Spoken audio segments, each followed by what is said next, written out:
So today we will talk a very small topic which is testing dose of the ultraviolet radiation. So since this topic is a little bit in detail, it's not like the other topics of infrared radiation or other dosages. It's a little bit different testing apart from our other general radiations. So that's why I'm making this video. Okay, so now talking about UVR testing dose, first of all, it has to be done not on the target tissue.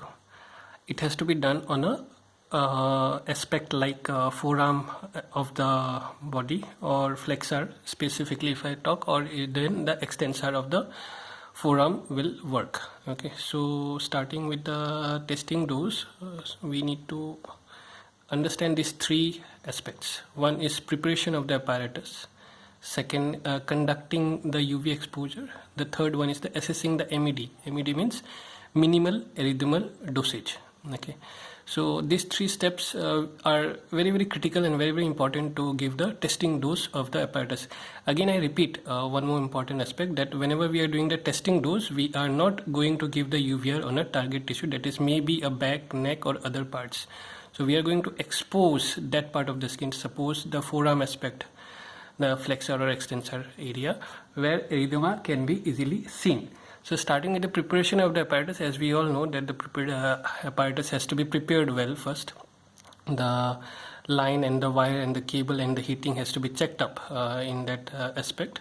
So after you are done with the preparation of the apparatus and including the subject, explaining how much exposure will come and how much heat he will feel, then checking the sensitivity, then checking all those things and explaining him, then wearing the protective gloves and all, then we will do the conducting of the UV exposure. Okay, and conducting of the UV exposure where it's on the testing dose where the forearm of the aspect will be there. So assessing finally the MED, assessing the MED, that is minimal erythemal dosage. So now going ahead with this, so to do the test dose we have two things. One is this sample and the another one which is running right now in other parts of the world is this one. This is Davlin patch. Okay, so what are these two? These are the testing apparatus. So we put this, this can be made up usually with a lint cloth, okay, or maybe a cardboard paper also. Then you can see three shapes are there, okay, and the circular, then the triangular and the rectangle. These shapes has to be cut down into the cardboard. If you take a cardboard like this big, okay, and then this shape has to be cut out, then this shape has to be cut out, and this shape has to be cut out. So you put this into the forearm aspect of the body, and then after that one by one you expose that area. So suppose you are exposing this for the 30 seconds, then you have to cover this too with a lint cloth or something, and then suppose the test duration is for 15 to 20 minutes, then you expose this area again, that is the 60 seconds exposure, and then 90 seconds of exposure. So you do it in this way. So this can be done with a lint cloth or with a cardboard box also. The second thing what they are using nowadays in other countries is a Davlin patch. So as I said, you can check the forearm area. So there are 6 patches over here. So if you see, this patch is removed. So patch number 1, patch 2, 3, 4, 5 and 6. So suppose the whole UV is exposed over here. What happened is the first patch is exposed. Then after 2 minutes the second patch is exposed. Then after 3 minutes take a break. Then again third.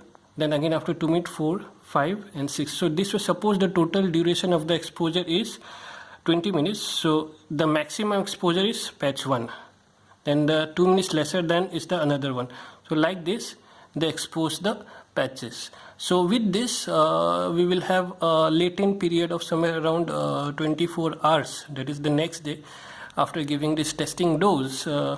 We will ask that person to come back without washing that particular part, and then we will assess the MED, that is this one. After the preparation of the apparatus comes the conducting of the UV exposure, what we did with the testing dose, and the final thing is the assessing the MED.